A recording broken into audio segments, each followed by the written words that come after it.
In which war did you serve? World What was your branch of service? War, Army, U.S. Army. And what was your highest rank? Corporal, In what general locations did you serve? ETO, Europe. Okay.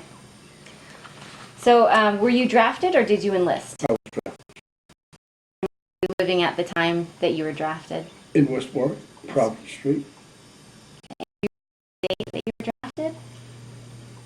I think it was in June of '43. So tell me a little bit about that. How did you feel when you received your draft notice? I got out of school the year before at 17, so I was too young to be drafted. So a year later, they did draft me. So being young, I didn't even know what it was all about. I mean, I'm being drafted, I'm going to the Army, fine. That's the way I looked at it. Okay, and then how did you end up in the Army, as far as They just drafted me and put me in the Army. put you in the Army? Okay. I had no choice. All right, so what about, did you have other friends that were drafted? Yes, there was quite a few from the same town. We happened to be in the same outfit. That was unusual. Most of the guys were from Rhode Island and Massachusetts, so we knew quite a bit of the guys. Right. Okay, so tell me about your first days in service. Well, went to Fort Devens, and at Fort Devens they issued all the equipment you needed. And me being so small, I was 5'2", I weighed 104 pounds. I just made the minimum requirements. And they had none of the equipment that would fit me. Everything was too big. So I had to wait a while to have it altered. But that all the equipment was issued at Fort Devens before we went to basic training in Camp Bowie.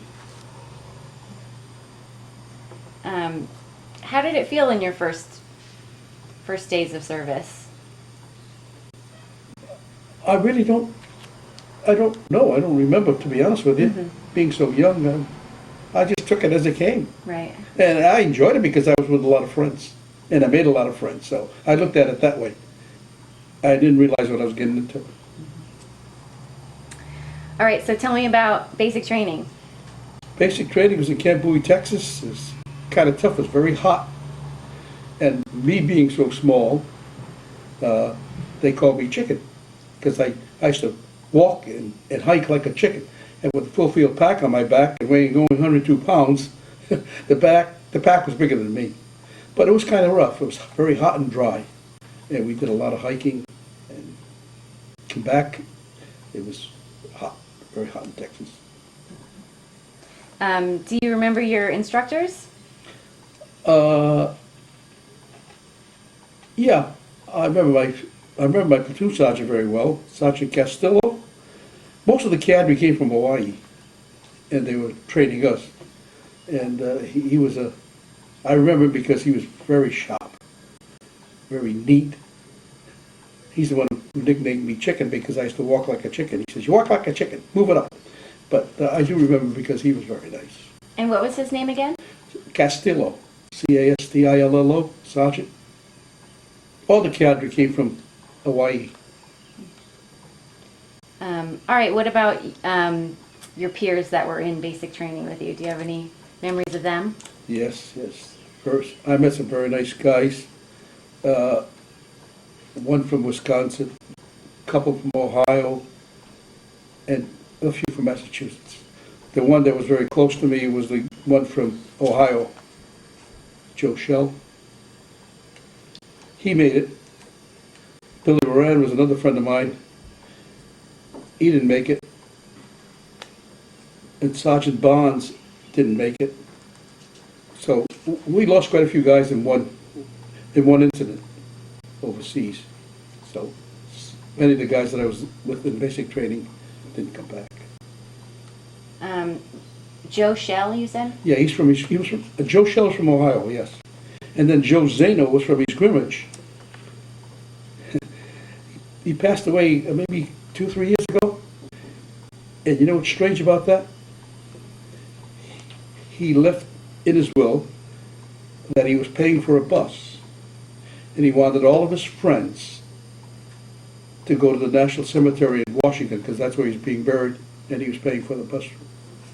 That was something. He lived not too far from here. Did you go? I didn't know about it till afterwards. I found out later that it was planned, and the sister didn't tell me, so I didn't go. But he lived not too far from here. Nice guy. Yeah. Had you stayed in touch with him over the years? Yeah, we used to go out for coffee and call up. Yeah. Up until he died, I used to see him. Yeah. And Joe Shell? Well, I didn't see him because he was in Ohio, Mm-hmm. but we used to correspond once in a while, not too much. How do you spell his last name? Shull. He's still around, by the way, Joe Shell is. I don't know where he is, but he's still around. Okay. So after boot camp, where did you go? We went to Louisiana for maneuvers. Then after maneuvers, we came back to Massachusetts at Camp Miles Standish, getting ready to be shipped overseas. Okay, so tell me about Louisiana. Louisiana's tough, rough, but very warm, very hot, swampy, but that was Army life. Yeah. What was rough about it? I mean, physically it was... Mostly the weather, Mm-hmm. but we did a lot of demolition work, because part of the engineers was to lay minefields and explosions, so we did a lot of that training. Yeah. Tell me a little more about that. We learned how to avoid mines, personal mines, and we learned how to set minefields for anti-tanks, Mm-hmm. and how to get rid of them too. That's part of our training. And then we went to, in Texas, we went to the Colorado River, where we learned to build bridges, pontoon bridges, because that was our job too. Mm-hmm. And build floating Bailey bridges and fix roads. That was all part of our training. See, the engineers was a combination, an engineer and an infantryman. So you always had your rifle with you too, because when you're building bridges and roads, the enemy's looking out to get you, so you have to protect yourself too. Mm-hmm. Now you were in the 248.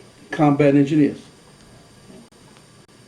We were an independent battalion attached to Patton's Third Army. Okay. So from Louisiana, you said you went to Massachusetts? Went back to Camp Bowie, Mhm. and then came up to Camp Miles Standish, getting ready to go overseas. So then what did you do at Camp Miles Standish? Oh, they just gave us the shots that we needed, and the equipment that we needed, and then we went on the British luxury liner called the Mauritania, and there was over 4,000 troops out there. There were so many troops that many of us had to sleep in a hammock on the deck because there wasn't enough bunks. But we made it in 4 days, which is very quick. Yeah. Most of the time it took a long time. Do you have any stories from that trip? Not really, not going over. Coming back I did, though. Okay, well, remember those for later then. Okay. So then what happened? Then we got to England, and they had different camps named after cigarette companies. And I was at Camp Chesterfield, and they lived in tents, and they were getting us ready for combat. Across the English Channel on a boat, and that's what we did in England. They're preparing us for overseas, the battle. Any memories or stories from that time? Not really. See, I'm so damn young. I don't remember too many things like some of these guys that are older than me. I was flabbergasted by it all, so I was just taking it in stride as it came. But I just remember a few things. I remember the pubs in England. They were nice. Yeah. But England's a beautiful country, nice countryside. We had a chance to see some of it, but most of the time, we're getting ready to go overseas.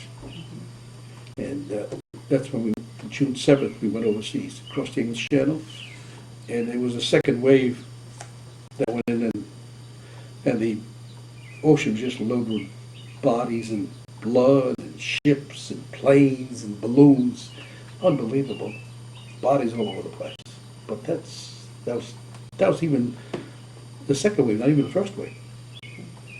And then, but we landed with no problems at all. Yeah. Do you feel like you were mentally prepared to see all of that? No, I don't. I was so young. As I said, I don't even remember half of the things because I was so young. I didn't know what was going on around me because so young.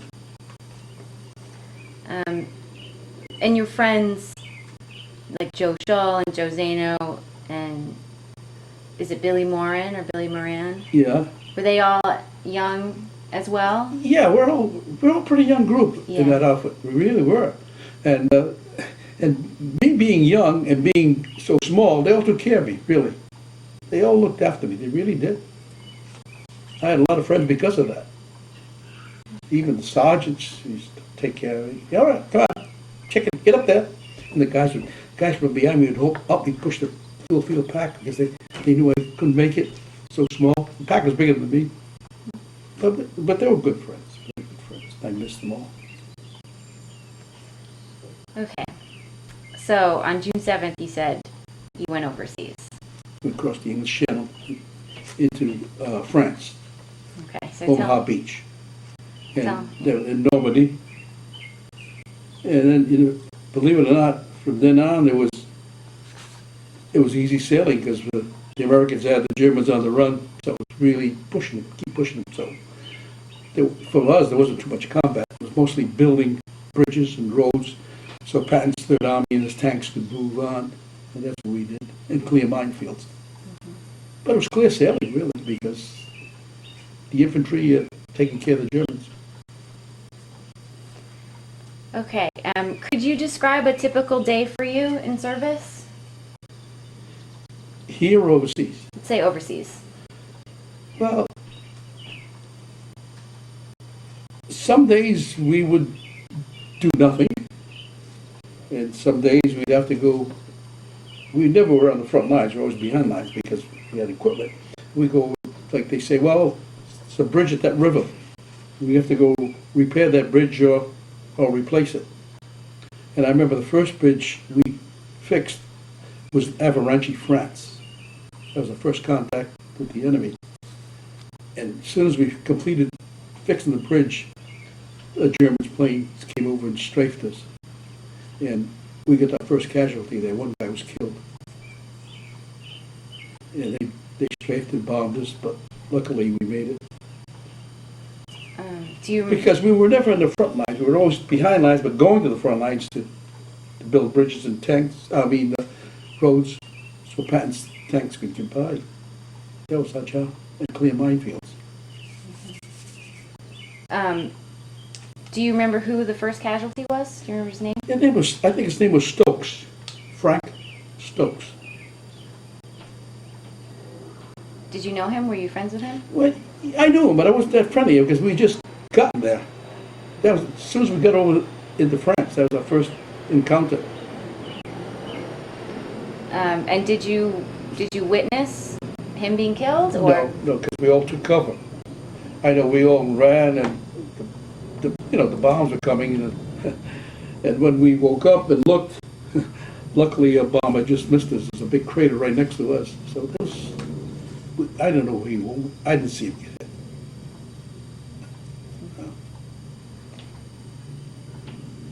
hit. Okay. Do you remember anything about your peers' reactions after that first casualty? My reaction? Yeah, or the reaction of the other people in Well, your battalion. Not really, because we didn't see it. See, I think if we Right. saw it, it would have been a different thing. We just heard about it. Hey, did you hear it? Stokes could get killed, get shot. Okay. So speaking of that, tell me about the other casualties in your unit.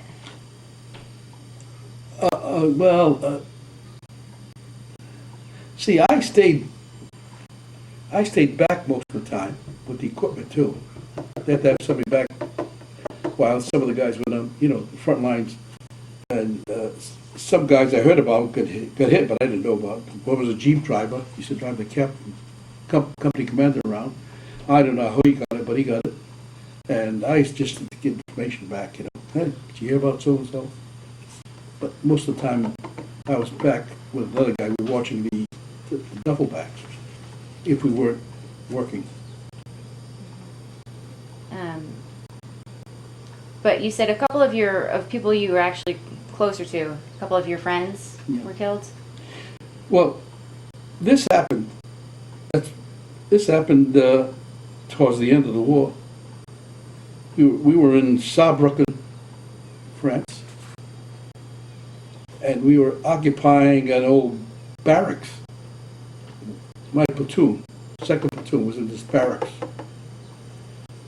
And the day before, my platoon leader, Lieutenant Mauer, says to me, Al, you're going to go across the street in company headquarters. They want you there. I said, no. I said, I've been with these guys on the line all these months, and now that the war is almost coming to an end, I'm going to go to the office and work. He said, it's a direct order. So I did. And that night, the German 288 millimeter railroad gun hit the barracks that they were in and killed the whole second platoon. And if I was there, I would have been one of them. So I can thank that lieutenant. Yeah. What do you think of that? It's just dumb luck? Afterthought, maybe, I don't know if I should say this, you could either scratch it or include it. I went to a seer. Oh, uh-huh. Like a seer? I never knew who she was. I got it as a gift, so I said, let me use it. And she touched my watch. And she says, you were in the service? Yep. And you were ordered to go in the office the night before this big thing happened? I said, yep.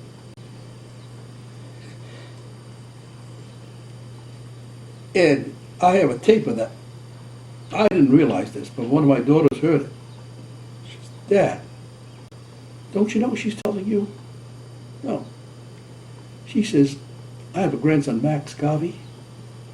She says, Max is the reincarnation of that lieutenant.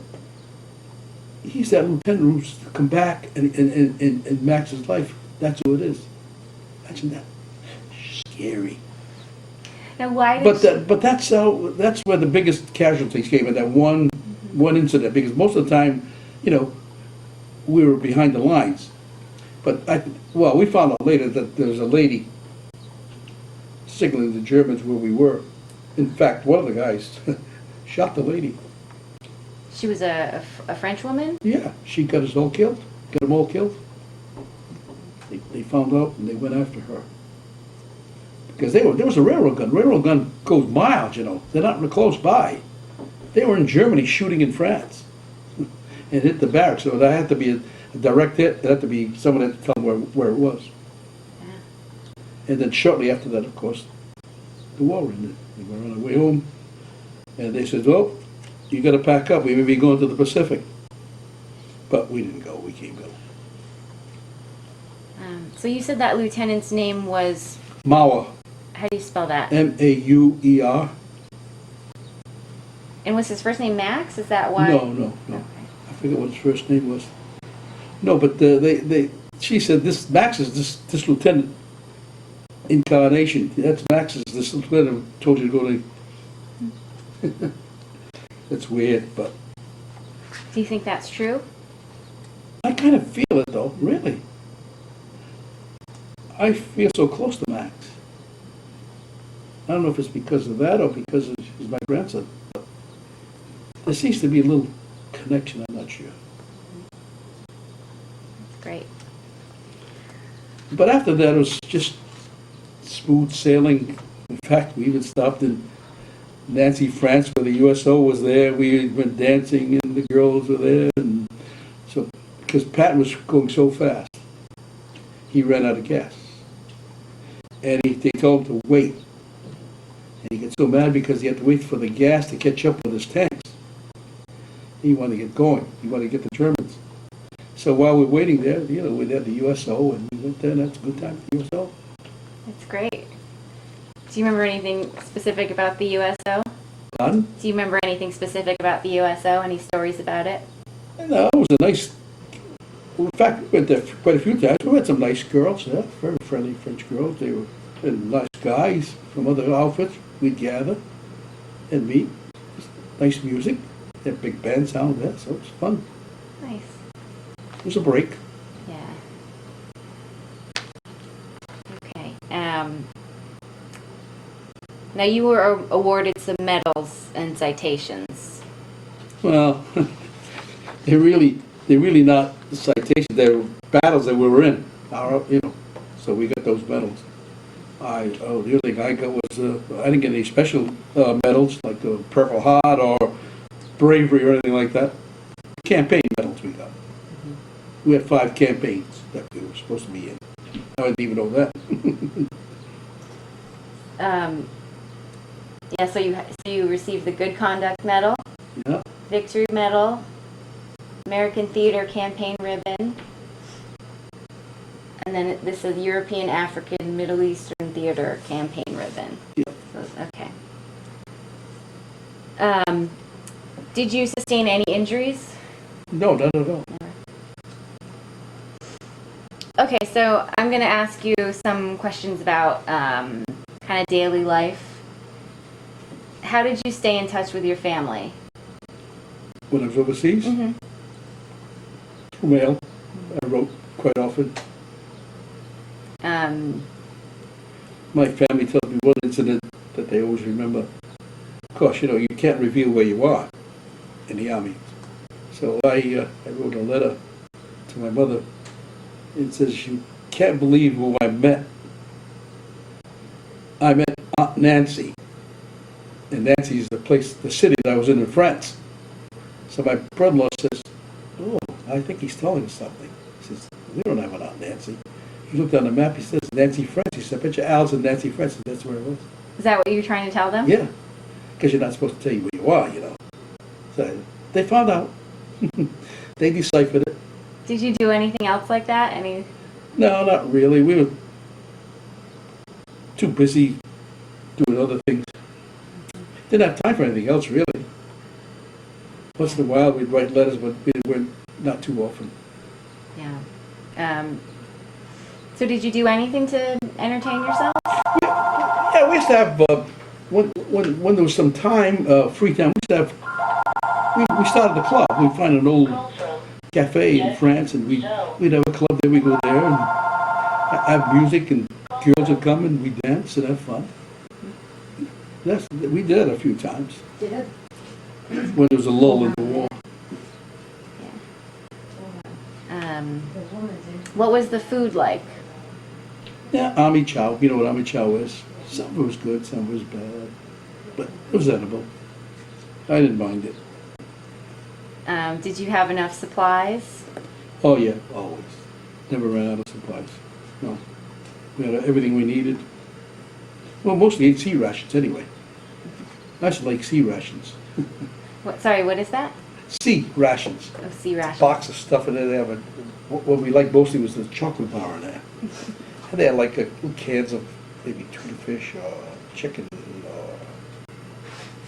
But they were in a little container. They called them rations, sea rations. You didn't have fresh food yet. Mm-hmm. Did you ever feel any pressure or stress? Not really. Yeah, I never did. Well, the only time maybe when the Germans had their Air Force, they didn't have it too long because the United States swept them out. But while they did have some planes, you know, we'd be sleeping, we'd hear these planes go, uh-oh, one of those nights we're going to get strafed or bombed, but never did. But before the war was, long before the war was over, the Luftwaffe was wiped out by the U.S. Germans didn't have an Air Force anymore, so we felt pretty safe.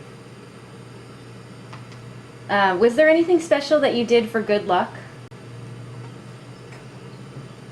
I always had a miraculous medal with me, my billfold. You know what a miraculous medal is?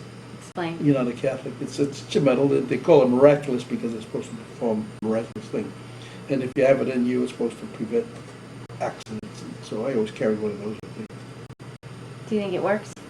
I think so. Yeah. I had some close calls, but I'm here. Yeah. So did you see any other USO shows besides the one you told me about? Yeah, they. I think I saw Marlena Dietrich. She was an old timer. I can't remember. We saw 2, 3 Hollywood people come out, to the front lines and behind the lines and do some shows. What did Marlena Dietrich do? Did she sing? She sang and danced. Yeah.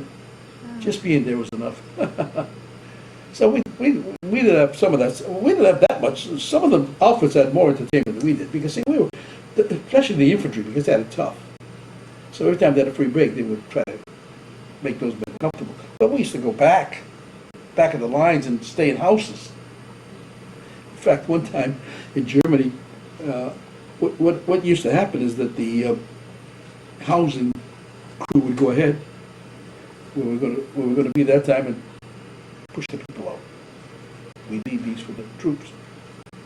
In fact, in Andover, Germany, one of the houses I stayed in was Goebbels' house. Really? The wine cellar. What a house. Gorgeous. But they said, we need these houses for our troops. You'd have to leave. But we took care of it. We didn't destroy them. Mm-hmm. But you'd have to leave. Our troops would have to stay. So you would stay in the house with how many other guys? Yeah, well, like maybe a squad or platoon, or we would occupy maybe several houses. Yeah. If not, then we'd have to pitch, say, in tents. Most of the time, we were staying in houses. Mm-hmm. They was to push the Germans out and say, our troops have to be here. Do you know what the happened? French used to take care of us, too. They were very nice. They used to bring us food. Like one time we were stationed right near a farm, they would bring us eggs, chicken. Oh, some of the guys would go get the chickens and get them anyway. And cows, they go milk the cows. Some guys are crazy. Some guys were not. But that's what made it happen good.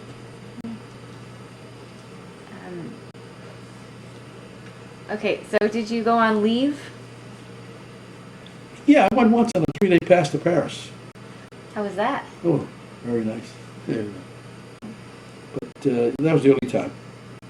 Yeah, everybody had a chance to go on leave if they wanted to. Some guys just didn't go; they turned it down. But I went to Paris. Did you go? To see it. Very Yeah. nice. Very nice. Did you go by yourself, or did you go with? No, I someone went. I think I went. I won't go alone. Well, 2, 3 other guys, I guess.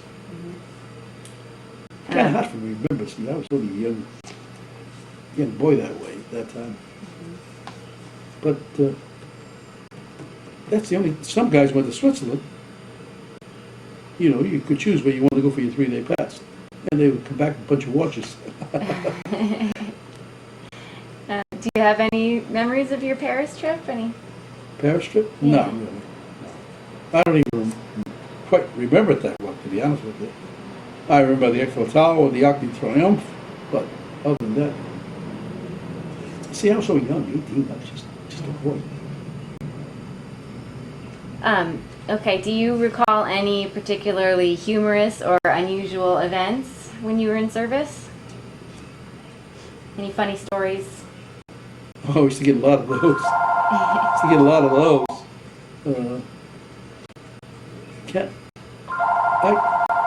What I did like those is sometimes, like when we were in Nazi France, we used to go to private houses. The girls would have parties for us while we were waiting, to go to battle. So I remember one girl, her father was a baker. We used to have bread and pastry. One was father. We used to have nice. I mean, they were good. One father was a professor at the university in Paris, and one was a ballet dancer, and they used to come to the USO club and dance with us. It was nice. Nice. Did anyone ever pull any pranks in your battalion? Any pranksters? They used to have what they used to call short sheet you. You know what that is? Mhm. Yeah. Other than that, not much really. What did you think of the officers and your fellow servicemen? I'll tell you that we had a good outfit, a very nice outfit. We were very, very close. Our officers are very good. I was very friendly with all my officers. In fact, when we get out, we used to have a reunion in Ohio, and my company commander was there all the time. The dentist was there, the doctor was there, so we had a good relationship. In fact, I had a good relationship with my company commander. I guess because I was so small, they took a liking to me. But we had a nice relationship, and I kept in touch with them all the time. And what was your company commander's name? The first one was Slova. How do you spell that? Then I had Post, How do you spell the first one's name? Slover, Captain Slova. Then we had Captain Post, and I can't think of the last one who was the dentist in private life. Anyway, Did you keep a journal of your experiences? not really, no. I didn't think of it. As I say, I was so young, I was amazed by everything going around me. I didn't even think of all those things. Most older guys did. They had a lot of nice pictures and journals that they kept. Okay. So do you have any other stories about your wartime experiences? I liked England. I liked the pubs. I liked the countryside. Beautiful. I liked it very much. And France is very nice. We had some nice people. Especially when you're putting on bridges, you're in like in the farm areas. You meet the farmers. They were very nice. They give you some food sometimes. Nice people. But that's about it. Okay. So now we're going to talk briefly about your time after service. So where were you when your service ended? We had just finished putting a bridge across the Rhine River in Saarbrücken for Patton's tanks to go across and get Berlin. And in fact, that's where I saw Patton. He came to look at the bridge that we built, and then, of course, that he left. But that was the last place we were. Then we got ready to come back home because the war was over. Mm-hmm. Did you actually meet Patton? I saw him. I never met him. No. So tell me about the day that you learned that the war was over. Well, as I say, they says to us, well, I think you're going to pack up. We're going to go to the South Pacific. The war in Europe is over now. We're going to go fight the Japs. But then they said, no, we had enough points. You have to build up points. So we had enough points so that we could come home. So we came home. Didn't go to South Pacific. Mm-hmm. Were you happy that you didn't have to go? Oh, yeah. I had enough of that. Yeah. So. Okay, so what was your homecoming like? It was okay. It was nothing spectacular. I didn't stay out very long. I immediately applied for URI. I think I got out in January, my discharge, I think. And in February I was enrolled in URI. So I was in URI for 4 years after that. I met some nice guys there. And it was all on the GI Bill. That's great. Okay, do you want to talk any more about the friendships that you made when you were in service? I still maintain, we still maintain our friendship through mail or our reunions. Every year we had a reunion in Ohio. And Yeah. I got to see all the guys again for quite a few years. Then, of course, everybody started passing away, and then there weren't too many left. So they quit the reunions. In fact, I just read where the two guys who were planning the reunion just died not too long ago. See, I was only 18, so I'm the youngest one. Those guys were all old. They're gone. If you're in the 20s, by today, you're gone, right? See, I was only 18, so I'm 88. So that's why I'm still around. But you went every year? Every year, my wife came with me a few times, right, Len? To the Army reunion in Ohio. It's nice. We had the wives, girlfriends, families. We had good times. Very nice. Okay, so so you went to URI, Yeah. and what did you study there? I majored in marketing and advertising, but I got my master's in counseling and guidance. I became a guidance counselor. Oh, great. So that was what you did as a career? Well, I couldn't get a job when you come out of URI teaching, so I went into social work. Then from social work, I went to rehab. I was a rehab counselor. And then my wife worked for the Commissioner of Education. She was a secretary. And he says to her, "Why isn't Al teaching?" She says, "You can't find a job." I said, "What do you mean you can't find a job?" He says, "You tell Al to go see such and such in Coventry. Tell him that Dr. Walsh sent you." I did, and I got a job teaching. I was teaching elementary for 3 years. Then a guidance position opened up at the high school. They asked me if I wanted to go as a 7th grade guidance counselor. I did, and I stayed in counseling and guidance. I served as the vice principal for 5 years too. I didn't like that. I went back to counseling. Great. So that was my career after the Army. How do you think your military experience influenced your thinking about war or about the military in general? I think it was a good experience. I think every guy, not in combat, I think every guy should spend 2 years in the service. Because it teaches you a lot. It teaches you discipline, and that's what we need. And I really enjoyed my service, believe it or not, with all the dangers. I really enjoyed it. Made a lot of good friends.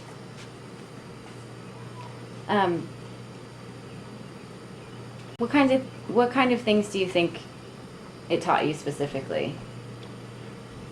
To respect others and to do what's right, whether you believe it or not, or if you get something, you follow the orders. That's what the Army teaches you. You don't like it, you still got to do it. And it taught me discipline. Do you think you would have been a different person if you hadn't had this experience? I think I might have, yeah. I might have gone another way. Yeah. I always say that. I maintain that every kid should have Army or service. A couple of years, just teach you discipline.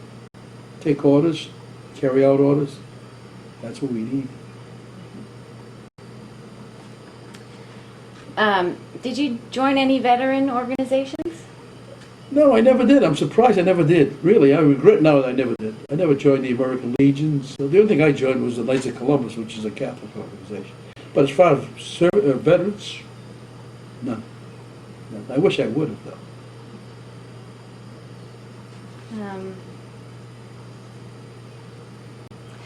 Well, we sort of just talked about this, but just to put the question another way, I guess, how did your service and experiences affect your life? As I said, it taught me respect, take orders and follow orders, whether you believe in them or not. And I guess that's the biggest lesson, discipline. Okay, is there anything you want to add that we haven't covered?